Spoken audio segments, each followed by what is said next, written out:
Welcome to आप विद्या class.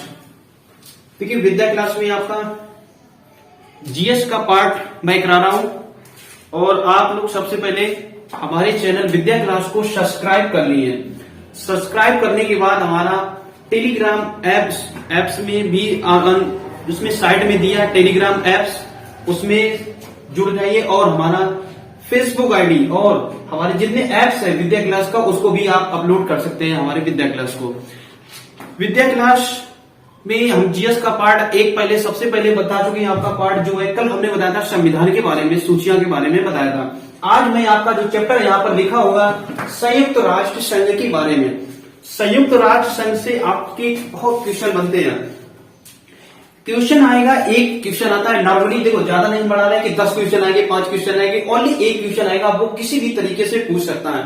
उसकी स्थापना के बारे में पूछ सकता है, उसका मुख्यालय पूछ सकता है, उसका यहां तक कि छोटे मोटे एग्जाम में, पुलिस लेवल एग्जाम में, छोटे एग्जाम में, हाई लेवल एग्जाम में और रैंकिंग हाई आएगी, लेकिन छोटे एग्जाम में आपका उसकी स्थापना और उसमें मुख्यालय, उसके अध्यक्ष वर्तमान में कौन है और ये क्या है, इस बारे में आपका देख रहे हैं, यानी क्या क्या पूछा जाता है। देखिए इसको हिंदी में बोलते हैं संयुक्त राष्ट्र संघ, यानी हिंदी बोला जाता है संयुक्त राष्ट्र संघ। इसका जो कोष्ट नेम होता है यानी यूएनओ, क्या होता है यूएनओ। यूएनओ की जो स्थापना हुई थी वो हुई थी, यानी कब हुई थी, क्या हुई थी, वो देखते हैं। इसका जो फुल फॉर्म होता है यूएनओ का, वो क्या होता है यूनाइटेड नेशन ऑर्गेनाइजेशन। मेरे भाई क्या होता है यूनाइटेड नेशन ऑर्गेनाइजेशन, इसका फुल फॉर्म होता है। अब देखते हैं यूएनओ का उद्देश्य क्या है, यूएनओ क्यों बनाया गया, आखिरकार क्या हुआ। यानी यूएनओ हमारा विश्व की सबसे बड़ी बॉडी जिसे बोला जाता है यूएनओ आ गई। तुमने देखा होगा एक डब्ल्यूएचओ भी बॉडी है, लेकिन डब्ल्यूएचओ जो बॉडी है वो किसकी है, यूएनओ की ही बॉडी है, ना कि वो किसकी है, यूएनओ की नहीं, अलग परमानेंट बॉडी नहीं है। यूएनओ का पार्ट आप बोला जाता है, यूएनओ की ही बॉडी जिसे बोला जाता है डब्ल्यूएचओ। यूएनओ की जो स्थापना हुई थी, यूएनओ की जो स्थापना हुई थी वो हुई थी 24 अक्टूबर, याद रखना यूएनओ की जो स्थापना हुई थी, स्थापना 24 अक्टूबर 1945। अब 1945 में ही क्यों की गई, आखिरकार इसके पहले क्यों नहीं हुई, लेकिन आपको देखना है 1945 में तुमने देखा होगा द्वितीय विश्व युद्ध, सेकेंड वर्ल्ड वॉर, यानी सेकेंड वर्ल्ड वॉर 1939 से लेकर 1945 की बात, 1939 से 1945 के बाद सेकेंड वर्ल्ड वॉर के बाद किसकी स्थापना की गई, यूएनओ की स्थापना की गई। यूएनओ की स्थापना के समय यानी किसने की और क्या, देखिए इस संगठन में यूएनओ में यानी 1945 यानी स्थापना जो आता है 24 अक्टूबर 1945 कब की गई, सेकेंड वर्ल्ड वॉर के बाद ही इसकी स्थापना की गई। इतना याद रखना है और आपको कुछ नहीं करना। इसमें देखते हैं इसमें संगठित कुल कितने देश हैं। मेरे भाई याद रखना, इस संगठन में यूएनओ के संगठन में जो कुल देश शामिल हैं, कुल देश जो आते हैं वो हमारे कितने देश हैं, यानी यूएनओ के संगठित जो देश हैं वो हमारे 15 देश है। याद रखना संगठित देश की बात कर रहे हैं, ना कि हम किसकी बात कर रहे हैं, कुल देश की। यूएनओ की जो संगठित देश है वो हमारे 15 देश है। 15 देशों में से 5 देश जो हैं वो कैसे हैं, स्थायी सदस्य हैं। कैसे सदस्य हैं, स्थायी सदस्य हैं। और जो हमारे 5 देशों के बाद 10 जो देश आते हैं वो कैसे आते हैं, अस्थायी सदस्य आते हैं। कैसे आते हैं, अस्थायी सदस्य आते हैं। अब हमारे 5 देश स्थायी हैं, लेकिन 10 कैसे हैं, अस्थायी हैं। 5 तो इन्हें बोला जाता है परमानेंट बॉडी, क्या बोला जाता है परमानेंट बॉडी, और 10 अस्थायी देश हर 2 वर्ष के लिए। इसमें हमने बताया था 5 स्थायी सदस्य हैं और 10 कैसे हैं, अस्थायी सदस्य हैं। अब 5 स्थायी यानी सदस्य वो कौन कौन से हैं वो आपको देखते हैं, यानी कौन कौन से सदस्य हैं जिनके पास ये 5, याद ना 5 ऐसे देश हैं जिनके पास क्या है, वीटो पावर है। वीटो पावर अपना यूज करते हैं, पावर यानी पावर होता है उनका, 5 देशों कुछ भी कर सकते हैं। अगर एक भी प्रपोजल आया तो उसको कैंसिल भी कराने की एक क्षमता होती है एक देश के पास। एक देश क्या करता है, कैंसिल भी कर सकता है। कोई भी प्रपोजल आया उसे बोला जाता है वीटो। जैसे मान लो हमने या किसी भारत सरकार ने एक प्रपोजल रखा, कोई भी प्रपोजल रखा, अब उसमें क्या हुआ, 4 देशों ने अपनी सहमति जता दी। अब 5वां देश चाइना, क्योंकि चाइना क्या है, एंटी इंडिया है, एंटी इंडिया है तो पांचवा देश क्या हुआ, इसमें शामिल नहीं हुआ और उसका प्रपोजल क्या हो जाएगा, कैंसिल हो जाएगा। इसीलिए बोला जाता है पांचों देश कैसे होने चाहिए, संगठित देश होने चाहिए। जहां एक देश जाएगा वहां पांचों देश जाएंगे, तभी हमारा उससे बोला जाता है यूनो का वीटो पावर। अब देखते हैं कौन कौन से कुल स्थायी यानी देश कितने स्थायी सदस्य कौन कौन से हैं वो देखते हैं। स्थायी सदस्यों की जो बात करते हैं वो कौन कौन से हैं, देखिए इधर सबसे पहला जो देश आता है वो आपको आता है यूएसए। यूएसए इसका स्थायी सदस्य है। यूएसए के बाद जो दूसरा देश है वो हमारा कौन सा है, चाइना, यानी चीन भी हमारा क्या है, स्थायी सदस्य यूनो का। यूएसए, चीन, ब्रिटेन, यूएसए, चीन, ब्रिटेन और चौथा देश है जो हमारा कौन सा है, फ्रांस और फिर इसके बाद पांचवा देश कौन सा है, रूस, जिसे बोलते हैं रसिया। 5 देश परमानेंट सीट अपनी कब्जा किए हुए हैं। वो कौन से, किसमें कब्जा किए हुए, यूनो में कब्जा किए हुए हैं। यूएसए, चीन, ब्रिटेन, फ्रांस और रूस, ये देश क्या है, इसमें कब्जा किए हुए हैं। अब देखते हैं इसमें नेक्स्ट में देखते हैं यानी कैसे हमें क्या करना है, यूनो में याद करना है। भूल जाते हैं कुछ लोग, भूल जाते हैं कि हमें याद नहीं होते परमानेंट सदस्य। अब उन्होंने क्या दिया, इसमें तो नॉर्वे भी तो है, इस देश है तो भारत भी तो सदस्य है। बिल्कुल गलत जवाब है। यूनो में भारत सदस्य स्थायी सदस्य नहीं है, लेकिन अस्थायी सदस्य के लिए अभी सीट हमारी कंफर्म हुई है। 2021 से लेकर 2023 तक भारत यूनो का अस्थायी सदस्य के लिए चुना लिया गया है। किस लिए, यूनो में स्थायी सदस्य के लिए चुन लिया गया है। अब देखते हैं इसमें कैसे हमें याद करना है, यानी वो कौन कौन से देश है। आपको कुछ नहीं याद करना, छोटी सी हमारी लॉलीपॉप ट्रिक है वो देखते हैं। देखिए ट्रिक ये है, आपको याद करना है कार में एफबी, कुछ नहीं, कार में एफबी,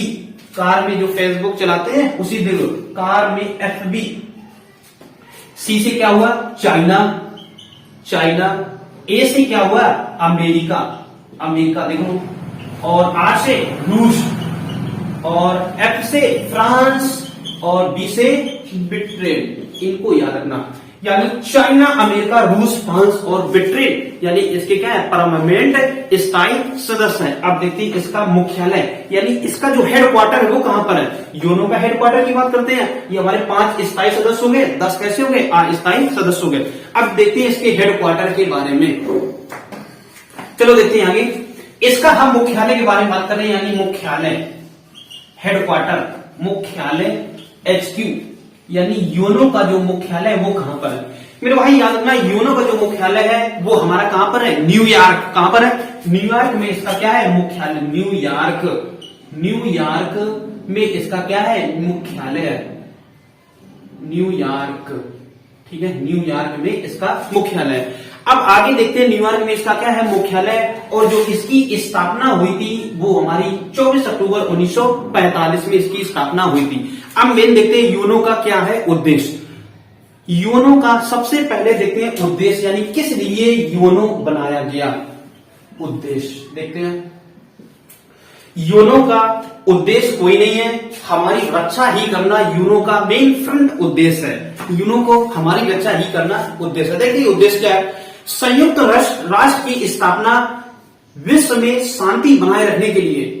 संयुक्त राष्ट्र की स्थापना किस लिए की गई, विश्व में शांति बनाए रखने के लिए स्थापना की गई। इसका उद्देश्य यही है, यानी स्थापना जो हुई थी वो द्वितीय विश्व युद्ध के बाद की गई थी। और जो इसके संस्थापक हैं, याद रखना, उद्देश्य शांति, क्या किस लिए की गई, शांति बनाए रखने के लिए, शांति बनाए रखने के लिए, बनाए रखने के लिए उद्देश्य है, शांति बनाए रखने के लिए इसका उद्देश्य है। और जो संस्थापक है, अगर पूछे एग्जामिनर संस्थापक, तुमने आज विश्व की पावरफुल बॉडी है, विश्व की पावरफुल आर्मी है, विश्व में पैसे में वित्तीय है जो सर्वाधिक यानी धनाढ्य देश है वो कौन सा है, यूएसए है। तो तुमने देखा होगा बहुत पावरफुल है, लेकिन पावरफुल के साथ साथ चालाक भी है। भारत जैसे देशों को दबाए रहता है, क्यों दबाए रहता है, क्योंकि उसके पास क्या है, दिमाग है। हम लोगों के पास इंडिया से जितने लोग खरीद कर ले जाते हैं यूएसए में, तो उसने क्या किया, यूनो की ही स्थापना उसका मेन उद्देश्य था। इसीलिए अपने ही देश में उसने क्या कर दिया, हेडक्वार्टर, कहां जाओगे यूनो वाले। तो इसीलिए इसके जो संस्थापक हैं वो फ्रैंकलिन रूजवेल्ट है। कौन है, फ्रैंकलिन रूजवेल्ट इसके संस्थापक है। कुछ नहीं याद करना, केवल रूजवेल्ट ही याद कर दो। रूजवेल्ट यूनो के संस्थापक है, और ये कहां के थे? पहले यूएसए के ही प्रेसिडेंट हुआ करते थे। यूनो के यानी पहले संस्थापक कौन थे? रूजवेल्ट थे। अब इसमें देखते हैं कुल देश कितने थे। जब स्थापना हुई थी तो इनका देश आया, यूएसए सबसे पहले आगे आया, और यूएसए सबसे पहले आने के बाद इसमें सभी देश पीछे पीछे से आगे, क्योंकि एक देश सबसे आगे जरूरी होना है, कोई भी देश होना चाहिए। एक देश सबसे पहले संगठित देशों में से एक आया। और जो कुल देश अगर पूछे कुल देश कितने थे इस स्थापना के समय, याद रखना कुल देश स्थापक कुल देश कितने थे? 51 देश थे। कितने थे? 51 हमारे देश स्थापक देश थे। और स्थापक देश में से बात करें 51वां देश कौन था? पहला तो देश यूएसए हो गया, लेकिन 51वां देश कौन था? 51वां देश हमारा था पोलैंड। कौन था? पोलैंड हमारा 51वां देश था। आगे देखते हैं, देखिए 51वां देश हमने बताया पोलैंड था। अब देखिए नेक्स्ट देखते हैं इसमें कुल सदस्य देश कितने हैं। इसमें जो सदस्य की बात करें कुल देश वो हमारे 193। 51वां देश पोलैंड बताया, पहला देश हमने बता चुके हैं कौन है? यूएसए है। 51वां कुल देशों में बात करें 193 देश हैं। कितने? 193 देश यूनो के सदस्य हैं। लेकिन अब अगर तुमसे क्वेश्चन पूछे 193वां देश कौन सा है, क्योंकि हमें याद रखना है अंतिम देश कौन सा है। अंतिम बार बार एग्जाम में पूछा जाता है, ऐसे पूछा जाएगा 193वां देश कौन था, आपको दिमाग में आएगा, नहीं बता पाओगे। तो 193वां देश था कौन सा था? दक्षिण सूडान। कौन सा देश? दक्षिण सूडान यानी साउथ सूडान किसका था? 193वां देश था। अब नेक्स्ट देखते हैं यानी यूनो के झंडे के बारे में, यानी इसका जो वो किस आकार का था और कैसा झंडा था। देखिए झंडे में, यूनो के झंडे में जो आपको स्क्रीन में देखो, साइड में देखो, स्क्रीन में लेफ्ट साइड दिख रही होगी, वहां पे झंडे के बारे में, झंडा जो बना है तीलियां हैं। कैसा है? तीलियां हुई है, और जो तीलियां है खासकर देखो, जो तीलियां है वो जैतून की तीलियां है। किसकी है? जैतून की तीलियां। और जो प्रतीक है, याद रखना यूनो का जो झंडे में प्रतीक है शांति का प्रतीक है। किसका है? शांति का प्रतीक है। अब देखते हैं आधिकारिक भाषा, यानी यूनो में आधिकारिक भाषा कितनी है? आधिकारिक भाषा, झंडा हो गया, झंडा क्या है हमारा?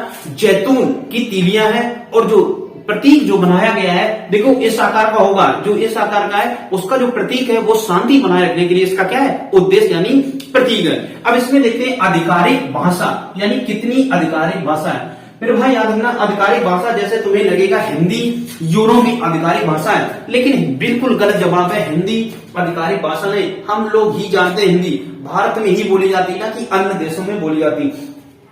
आधिकारिक भाषा बात करें 6 हमारी क्या है? यूनो की आधिकारिक भाषा है। एग्जाम में 4 ऑप्शन दे देगा, एक ऑप्शन दूसरा देगा, बोल देगा इनमें से कौन सी यूनो की आधिकारिक भाषा नहीं है, वो आपको यहां से याद करना है। देखिए सबसे पहले याद रखना है यूनो की जो आधिकारिक भाषा है वो सबसे पहली है इंग्लिश। कौन सी है? इंग्लिश यूनो की आधिकारिक भाषा है। इंग्लिश के बाद हम देखते हैं इंग्लिश हो गई, हमारी फ्रेंच हो गई। कौन सी भाषा हो गई? फ्रेंच।